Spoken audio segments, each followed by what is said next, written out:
Ma prochaine invitée, c'est notre députée et également ministre déléguée au développement régional, Mme Marie-Ève Proulx. Marie-Ève, bonjour. Bonjour, Michel. Comment ça va? Ça va très bien. C'est la première question qui me vient à l'esprit. Bon, on va en parler parce que, puisqu'il faut en parler, Oui, parce tout à que je fait. pense qu'on se doit d'informer la population. Moi, c'est d'abord la personne, parce que c'est 2 journées assez difficiles, je pense, suite à l'article qui est sorti dans le Journal de Québec, 12 départs en 14 mois. Moi, je veux savoir d'abord, comment allez-vous, parce qu'on a parlé, on en a parlé partout. Comment allez-vous, vous? Moi, je vais bien. Évidemment, moi, je trouve que dans ces moments-là, il faut faire face à la tempête. Il faut faire face et non jouer à l'autruche. Puis moi, c'est ma façon de gérer ces situations. Bon. Oui, c'est une tempête, mais c'est 12 départs, 14 mois. Oui. Comment expliquez-vous ça? Bien, en fait, c'est une question de régie interne. Je ne peux pas rentrer dans chaque dossier, par respect pour les individus. Puis chaque dossier est différent. Dans ce cas-là, ce que j'ai envie de dire, moi, c'est que depuis le jour 1 de mon élection, depuis le jour 1 de mon entrée en fonction, j'ai toujours mis l'intérêt du citoyen en avant dans tous les gestes que je pose. C'est vraiment l'intérêt du citoyen de ma région, puis l'intérêt de toutes les régions. Depuis que je suis ministre, mes convictions sont tellement fortes pour aider les régions. Je suis passionnée. Puis pour ça, quand on est passionné puis qu'on voit tout le travail qu'il y a à faire, ça nous prend une équipe de qualité, une équipe en qui on peut avoir confiance puis qui ont envie d'aller de l'avant avec nous là-dedans, ce changement profond qu'on s'apprête à faire, tant pour notre belle région ici, la Côte-Sud, que pour l'ensemble des régions comme ministre. Donc, c'est ce que je peux dire là-dessus en ce moment, c'est que, puis de monter une équipe, des fois, ça peut prendre du temps. On dit de vous que vous seriez une personne très exigeante. Est-ce que c'est le cas? Bien, je dirais pas, mais je suis exigeante parce que quand on fait du développement, on structure les choses, puis c'est important de bien démarrer les projets. OK. Maintenant, est-ce que ça va s'améliorer? Parce qu'il y a eu encore des changements. Il y a 2 nouvelles personnes qui se sont jointes à vous la semaine dernière, là, Mme Suzanne Gagné et Mme Joanne Cyr. Tout à fait. Bon, alors, 2 autres personnes qui se joignent à vous. Est-ce que là, on peut penser qu'ils vont rester avec vous un certain temps? Je le souhaite autant que vous. Bon. Puis c'est très bien parti, je vous le dirais. C'est 2 femmes d'expérience, 2 femmes qui connaissent bien la région, qui viennent d'ici. Donc, les conditions sont là pour qu'on ait une équipe de feu, comme je m'attends à avoir, pour qu'on puisse travailler, à répondre puis à faire avancer les dossiers de notre région. En tout cas, connaissant ces gens-là, vous avez 2 bonnes personnes, vraiment, très dynamiques. Vraiment, je suis très contente, Michel. Que je connais bien. Mais pour terminer sur ce sujet-là, le Parti québécois est revenu hier sur le fait que vous avez un trop grand territoire. Bon, c'est vrai, vous avez un grand territoire, il faut l'avouer, il ne faut pas se le cacher. Est-ce que ça peut être une des causes de tous ces départs par rapport à vos exigences? Pas du tout, pas du tout.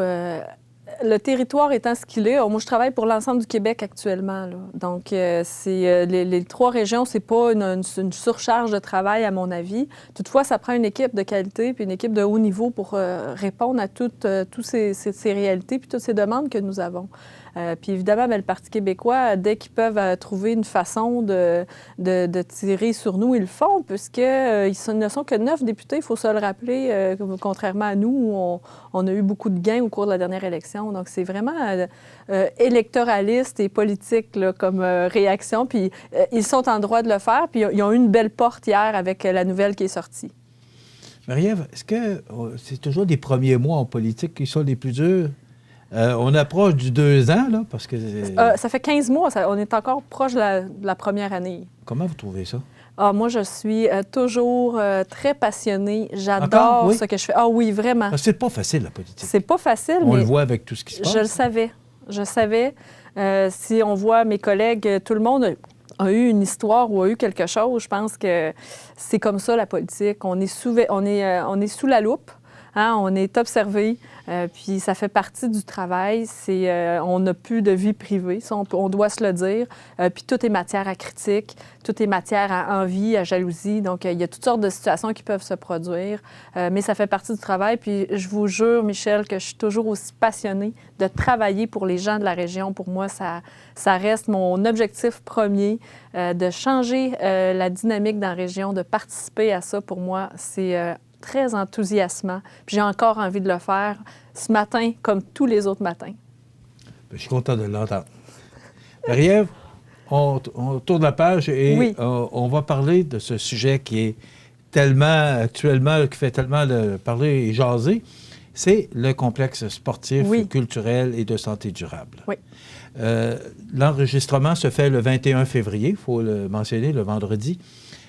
Vous devez déposer le projet devant le gouvernement, devant le ministère, aujourd'hui, ce vendredi 21 février. Oui. Est-ce qu'il est prêt? Oui, il est prêt. C'est pas trop vite? Oui, les délais étaient très courts, considérant toutes les histoires qui se sont produites autour de ce projet. Je dois l'avouer, ça a été enlevant. Ça dépend de quel bord. Peut-être que pas tout le monde va être d'accord avec vous. Là, mais... Ça a été enlevant de voir tout ce qui s'est produit autour de ce dossier-là. C'est parce que l'autre projet du centre multifonctionnel est arrivé en même temps. Oui, c'est ça. Il y avait plusieurs projets en même temps.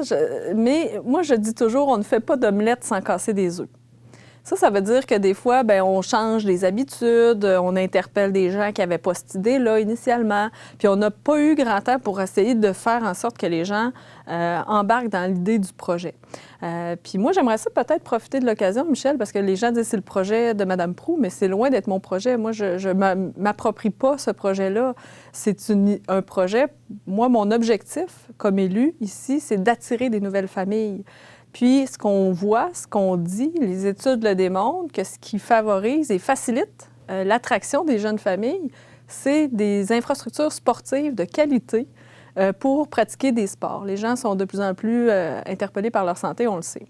Maintenant, ce que j'ai entendu puis ce que je vois depuis le début, c'est le projet des gens d'affaires, c'est le projet des jeunes familles. Beaucoup de jeunes familles m'écrivent, disent « nous, c'est ce qu'on veut ». Les gens d'affaires, on le sait, il y a eu une rencontre au début janvier où, de manière majoritaire, en fait, unanime, les gens ont dit « ça nous prend un centre sportif si on veut que notre région, que la tendance se renverse ». Fait que moi, c'est vraiment ça, je tenais à le dire, là, puis c'est un projet qui est important, mais qui, tu sais, je vais appuyer des projets de façon générale. Puis si c'est pas cela, ça sera un autre. Mais pour moi, s'il attire des jeunes familles, s'il attire une nouvelle population, pour moi, c'est un projet valable. Si c'est des projets qui ne font pas ça, bien, je dois questionner. OK. Mais là, on parle, parce qu'il est en deux phases, 30 millions pour le centre sportif, 10 millions pour la nouvelle salle, la réfection de la salle Edwin. On parle d'un projet de 40 millions. Et là, il y a deux programme. Il y a le PAFIR, les infrastructures, je ne me souviens pas exactement de la définition. Moi, c'est lui, là, vraiment, qui était rapide. C'est lui que moi, j'avais en tête. Bon, le PAFIR, c'est 66 de subvention et le PQI, c'est 90 Oui. Moi, la question que je veux vous poser ce matin, si on a le PAFIR, c'est 66 donc ça veut dire à peu près une vingtaine de millions, faisons des chiffrons, il manque 10 millions. Oui.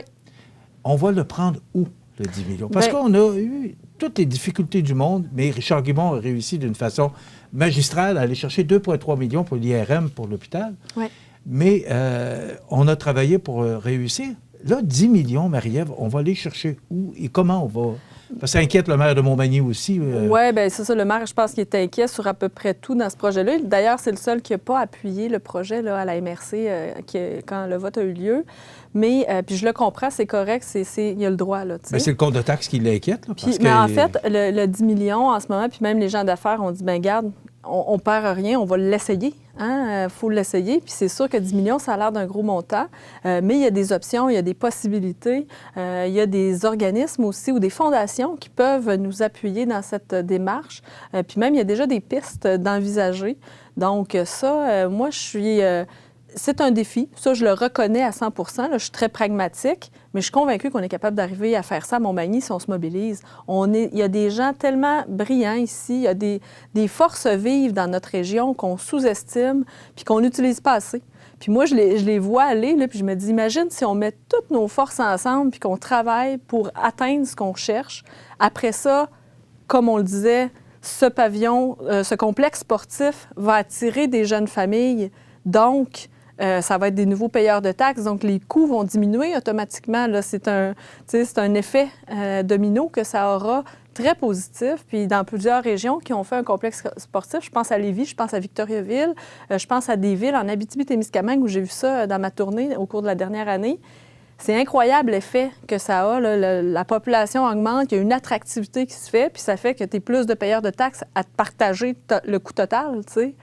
Donc, pour moi, c'est évident qu'on est capable d'arriver à ça dans la région ici. Puis là, il y avait une question, hein, les gens mettaient en confrontation PQI et PAFI. Bien, parce que dans la Beauce, là, je vais l'expliquer parce que là, les gens de la MRC disaient il faut passer par le PQI, il faut passer par le PQI parce que la Beauce est passée par là. J'explique. Dans la Beauce, il y a une augmentation de la clientèle scolaire. OK? Ils ont plus d'élèves, eux autres. Ici, là, nos élèves, c'est à coût de 40 élèves de moins par année.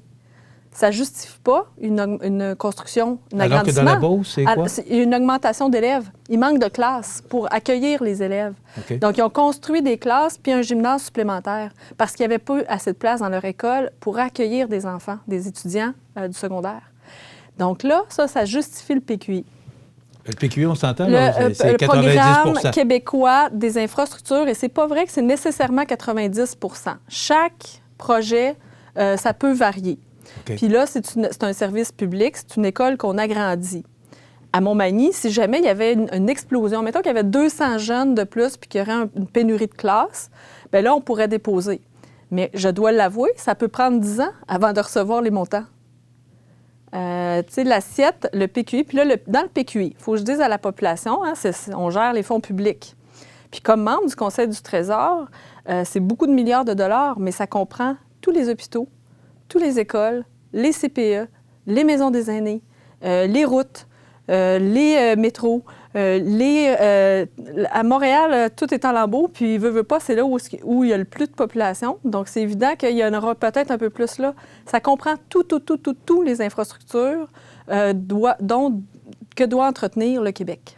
Donc, ça veut dire que le PQI, même si la Beauce l'a eu, nous, c'est peu certain qu'on puisse il n'y a pas grand-chose qui l'explique, qui le justifie. Puis c'est pas parce qu'on est en dévitalisation qu'on passe nécessairement au PQI. Là, il y a plein de règles, plein de normes. Puis c'est pas dit qu'on pourrait l'avoir. Il y a plusieurs milieux, hein, plusieurs régions, même rurales, où il y a eu des explosions de population, puis où les écoles ne sont plus assez grandes pour accueillir les enfants. Les enfants étudient dans des containers transformés ou des classes montées à côté de l'école avec des infrastructures là, minimales. Là. Donc, il faut penser, il faut avoir un esprit, puis moi, comme représentant du gouvernement du Québec, il faut avoir un esprit responsable sur l'utilisation des fonds publics. Fait que ça, moi, je n'ai pas le choix de dire ça. Puis ça ne veut pas dire que je ne vais pas défendre le projet, au contraire. Mais en ce moment, il y a un programme, puis moi, c'est ce que je voulais qu'on fasse, que la région fasse, c'est déposons dans le PAFIR. C'est un beau programme. C'est sûr que ça a l'air gros, 33 %. Je le donne, je comprends ce que les gens me disent. Mais on a une opportunité de déposer qui nous permettrait de faire ce projet-là plus rapidement. Quelles sont nos chances d'avoir le PAFIR? Bien, en fait, c'est le dépôt qu'on fait aujourd'hui. Oui, c'est le dépôt qu'on fait aujourd'hui. Puis ça, c'est une question que je ne peux pas répondre parce que le projet doit d'abord passer dans le processus administratif pour ensuite, puis là, on ne sait pas combien il y a de demandes totales. On sait qu'il y a 294 millions de dollars dans le programme. Okay. La dernière fois, pour 200 millions, il y avait eu 800 millions de demandes. Fait que le rapport est... Puis là, combien on recevra cette fois-ci versus le nombre de fonds disponibles, bien, tout est à voir. Là. Fait que... Ça ne veut pas dire qu'on aurait 20 millions. C'est ça que je comprends? Habituellement, s'il y a plus un projet, il l'appuie au complet. OK, de 66 c'est ça. Aux environs. Bien, c'est ça, au complet, dans le sens où si on demande pour 30 millions, si on évalue que notre projet coûte 30 millions, puis que ça serait 20 millions qu'on recevrait. OK. Ils ne vont pas donner juste 5 millions, vous comprenez? ils vont appuyer l'ensemble du projet. OK. Et du côté du 10 millions pour le niveau culturel, ça, c'est un autre ministère, c'est le ministère de la Culture et des Communications. C'est un autre projet. Et est-ce que vous présentez, vous aussi, ce projet-là? Bien, en fait, ça s'est joint ensemble, mais moi, pour le moment, là, c'était juste le PAFIR, là, le dépôt au PAFIR. Ouais. OK, ça n'a rien à voir pour c'est ça, j'ai pas vu le reste, là. C'est ça. C'est bon. Alors, je pense que ça met les choses j'espère que j'ai expliqué plus clairement parce que je sais qu'il y a eu plusieurs communications, plusieurs messages, tout s'est mêlé ces dernières semaines. Ça a été des semaines riches en émotions et en dossiers. C'était une grosse semaine. Pour vous, particulièrement, ça a été une grosse semaine. Pour moi, mais aussi pour la population de Montmagny. Depuis Noël, ça roule ici, là. Parce que les réseaux sociaux jasent beaucoup aussi. Oui, j'ai vu ça. Marie-Ève, on va faire une petite pause. Oui. Et après quoi, on va parler, c'est sûr que tout le monde parle de ça actuellement, l'horaire de faction à Saint-Jean-Port-Joli. Oui, tout à fait. Je veux vous entendre également sur la transaction de Bombardier avec Alstom. Alors, vous restez avec nous pour cette deuxième partie. Marie-Ève Proulx, qui est députée de Côte-du-Sud, d'abord. On est toujours tenté à dire ministre, mais c'est d'abord notre députée de Côte-du-Sud et aussi ministre. On revient dans quelques instants. On revient à notre invitée, notre députée de Côte-du-Sud et ministre déléguée au développement régional, Mme Marie-Ève Proulx. Marie-Ève, il y a beaucoup de choses qui font jaser actuellement sur différents dossiers de la région. L'horaire de faction à Saint-Jean-Port-Joli. Là, on nous a dit que ça va coûter 800 000. Le Conseil du Trésor n'a pas les argents. Là, Saint-Jean-Port-Joli, j'ai rencontré le maire récemment. Ils veulent pousser la machine parce que ça devient essentiel pour leur région. Il y a d'autres régions qui l'ont eu, dont la Pocatière. Alors, tout le monde nous dit ça. Puis là, j'ai dit, on va voir Mme Proulx, on va lui poser des questions. Oui. Quelle est votre position? Comment le dossier est rendu où là-dedans? Bien, en fait, ça donne très bien qu'on se rencontre, Michel, aujourd'hui, maintenant, parce qu'à 8h30 ce matin, j'étais avec les paramédics de Saint-Jean-Port-Joli. Vendredi 21 février. Vendredi 21 février, oui, merci de le préciser. On est lundi dans les... Oui, parce que aujourd'hui, avec les technologies... Donc, c'est ça.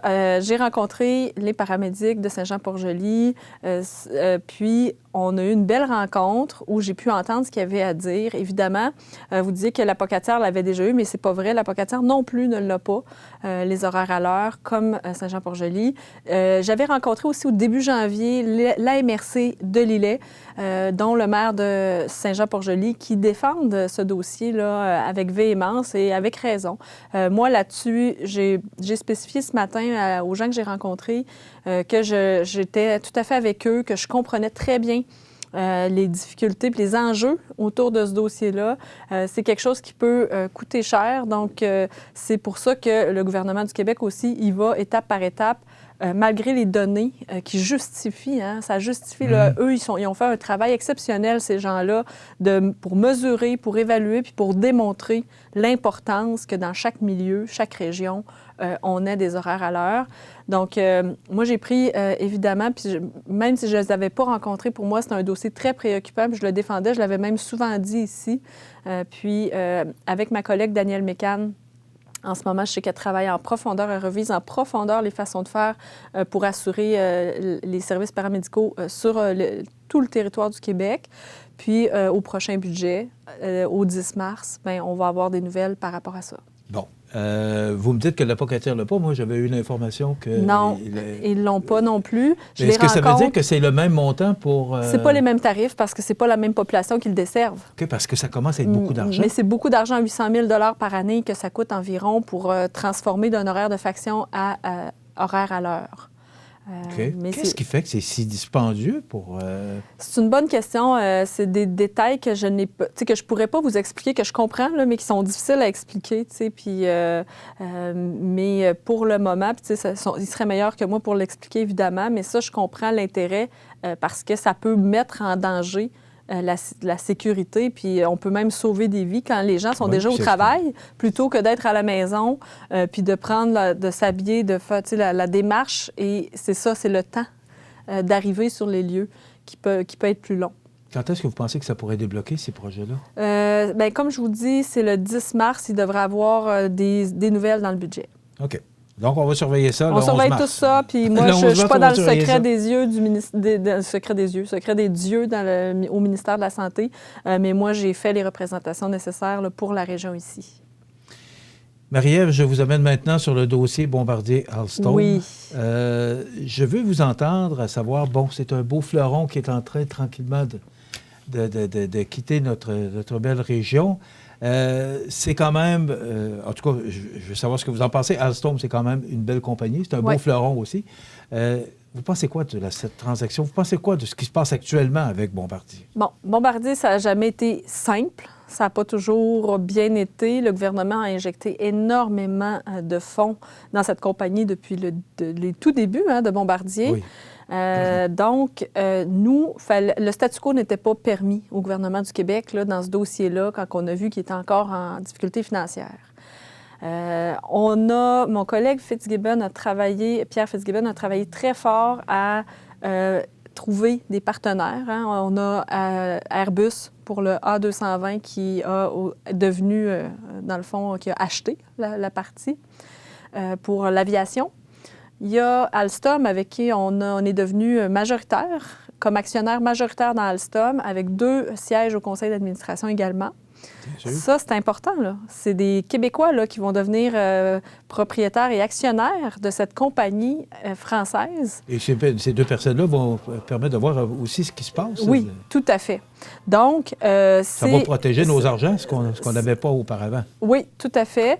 Puis, pour moi, cette transaction-là, au niveau du ferroviaire, évidemment, j'étais très préoccupée et comptez sur moi que j'ai poussé fort parce que pour moi, l'entreprise à la Pocatière, pour moi, on a l'expertise, on a d'excellents travailleurs, on a un écosystème. Il y a au moins 200 entreprises, des sous-traitants actuellement de Bombardier-La Pocatière qui travaillent entre Montmagny et Rivière-du-Loup.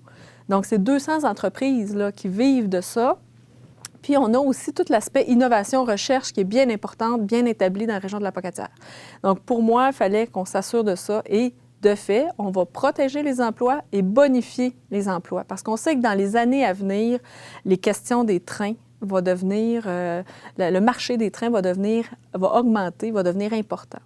Tant au Québec qu'au Canada qu'à l'international. Puis en ayant une filière internationale avec la France, bien, ça nous positionne aussi sur d'autres marchés. Donc, pour moi, c'est une transaction hors pair. Moi, j'étais vraiment fière. C'est une belle transaction? C'est une excellente transaction, à mon avis. Ça vous rassure? Énormément. Oui. Sérieusement, là, vraiment. On n'aurait pas pu avoir mieux. Excusez, j'ai frappé dans le micro. Ça va on est plus dans le siège du chauffeur là qu'on l'était auparavant? Peut-être pas, parce que c'était évidemment des intérêts québécois à 100 %, mais je considère que pour la Pocatière, c'est sécurisant de savoir qu'on aura aussi la possibilité d'avoir des marchés, accès aux marchés internationaux mieux qu'avec Bombardier. Puis l'expertise qu'ils ont développée avec Bombardier, bien, ça va amener de l'eau au moulin. Puis autant pour Sorel-Tracy que pour la Pocatière, on s'est assuré avec le président d'Alstom que ça soit consolidé. C'était ma prochaine question. Oui, j'ai vu l'entente signée avec Alstom et c'est bien indiqué que les emplois seraient consolidés et bonifiés, tant pour la Pocatière que Sorel-Tracy. Donc moi, là, quand c'est une entente signée, une entente entre la caisse de dépôt et la compagnie, c'est sécurisant. OK. Donc, heureuse de ce dénouement? Très heureuse. Je crois que notre région a tout intérêt à être heureux de ça. Puis je pense que ça va amener une vigueur puis une vitalité plus grande que ce qu'on connaît actuellement parce qu'on sait que le marché des trains, on ne peut pas se fier à ce qui se passe en ce moment. Il n'y a pas trop de marché. Mais là, avec Québec qui s'en vient, Montréal, il va y avoir d'autres choses. On veut faire Gatineau. Il y a d'autres villes où on veut travailler à mettre en place des tramways, par exemple. On sait qu'Alstom, c'est eux qui ont le REM à Montréal. Exact. Donc, ça ne peut pas être plus positif. Exactement. Donc, c'est une belle transaction. Très belle. Marie-Ève, on va terminer notre entrevue. Je ne peux pas passer à côté, sauf qu'au moment où on enregistre notre entrevue, peut-être qu'il y aura un dénouement au cours de la journée. C'est ces différents barrages de notre système ferroviaire là, depuis 16 jours vendredi. Là. Vous pensez quoi? Parce que là, il y a une injonction qui a été donnée, mais au matin du 21 février qui n'avait pas été respectée.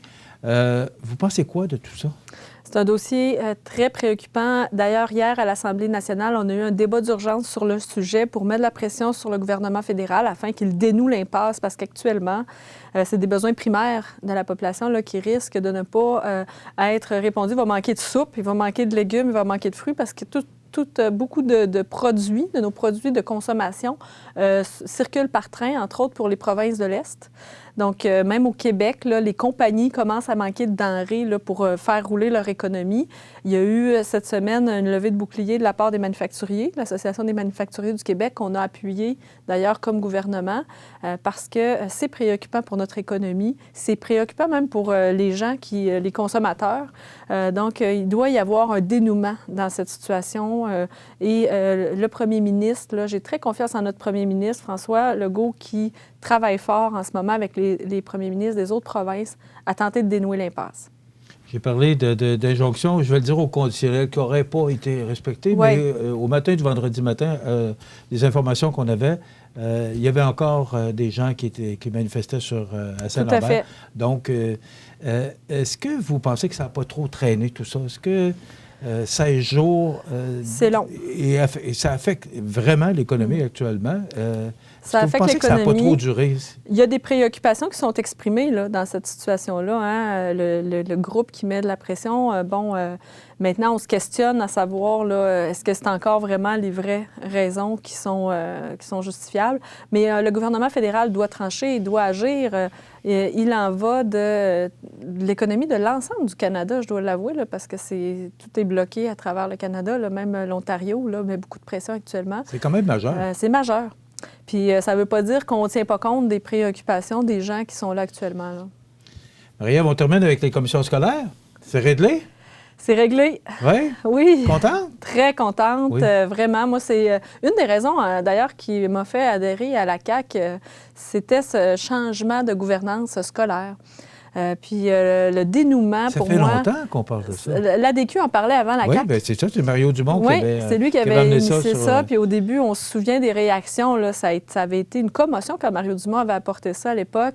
Maintenant, je trouve que c'est très positif. Moi, je me suis entretenue avec les 2 directeurs de commission scolaire, tant dans Kamouraska, Rivière-du-Loup, qu'ici dans Côte-du-Sud. On a eu de bonnes discussions. Je devrais les rencontrer prochainement aussi. Je leur ai présenté là, complètement tout mon soutien.